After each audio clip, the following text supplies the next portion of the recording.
Well, good morning. It's Thursday morning, and today we read from Revelation. What chapter are we in? 6? Yes, chapter 6, verses 12 through 7 to the end of the chapter, 12 through 17.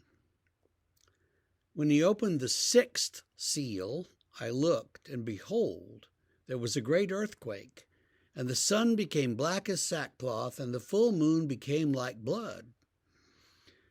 And the stars of the sky fell to the earth as a fig tree sheds its winter fruit when shaken by a gale. The sky vanished like a scroll that's being rolled up, and every mountain and island was removed from its place. Then the kings of the earth and the great ones and the generals and the rich and the powerful and everyone, slave and free, hid themselves in the caves and among the rocks of the mountains, calling to the mountains and rocks, "Fall on us and hide us from the face of him who is seated on the throne and from the wrath of the Lamb. For the great day of their wrath has come, and who can stand?" Okay, so the sixth seal, we have cosmic stuff going on, the unraveling of creation.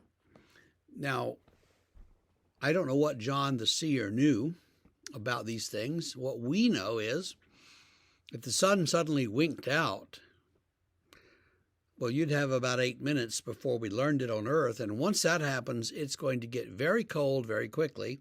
It's going to get very weird because the Earth is just going to be spinning off in space. There's not going to be any gravity of the sun pulling it, holding it in orbit. And all kinds of terrible things are going to happen in the climate and storms and stuff. So that's going to be bad. If the stars fall from the sky, it's really bad, mostly because we know that the sky is not a dome over the earth. It's, out there. And so for the stars to fall doesn't even make sense, really, because where are they going to fall to? They're not going to fall on the earth. So there's that bit of weirdness. Let's see. Yes, they fall like the fig tree. The moon turns to blood. Now, sometimes the moon takes on a reddish cast when it's in a shadow of the earth. So that we've seen something like that. But what's described here is much more, a cosmic calamity. Every mountain and island is removed from its place, so that they're gone. Now, never mind that in the next verse it says all the people, great and small, go hide in the caves of the mountains. And so, okay, the mountains are gone, but we're still going to hide in them and beg them to fall on us and hide us from the wrath of the one on the throne and the wrath of the Lamb. So the great and terrible day of the Lord is coming, and it's described in terms of a cosmic calamity. Now, if these things did begin to happen, there certainly would be a calamity, and none of us would live very long afterwards. So there's that. Cosmic calamity equals, probably the quick death of most of the people on the earth. It certainly wouldn't be time to go hide in the caves outside of Asheville or something. You wouldn't have time for that. Anyway, this is the terrible day of the Lord is coming. Who can stand? Hide us, mountains. Hide us, earth. We don't want to see it. But the seventh seal is coming, and there's great hope in the next chapter, and we will look at that. I'm thinking we'll do chapter 7 tomorrow and Saturday. If we don't do it all in one day, we'll certainly do it in 2. So you'll see that there is hope after all, but this great and terrible day is coming, and when it comes, look out.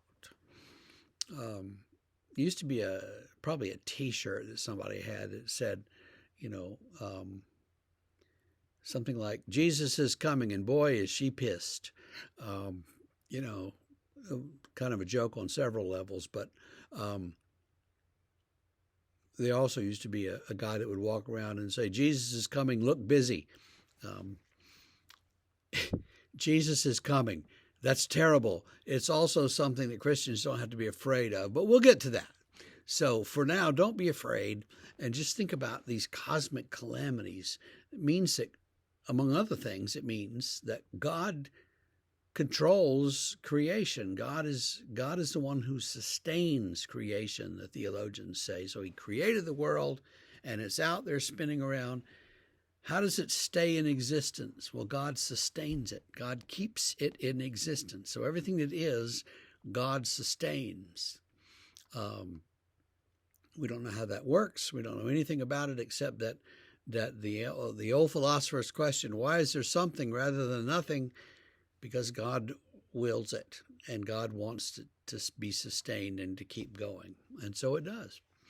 So give thanks for that today, and we will see you again tomorrow morning.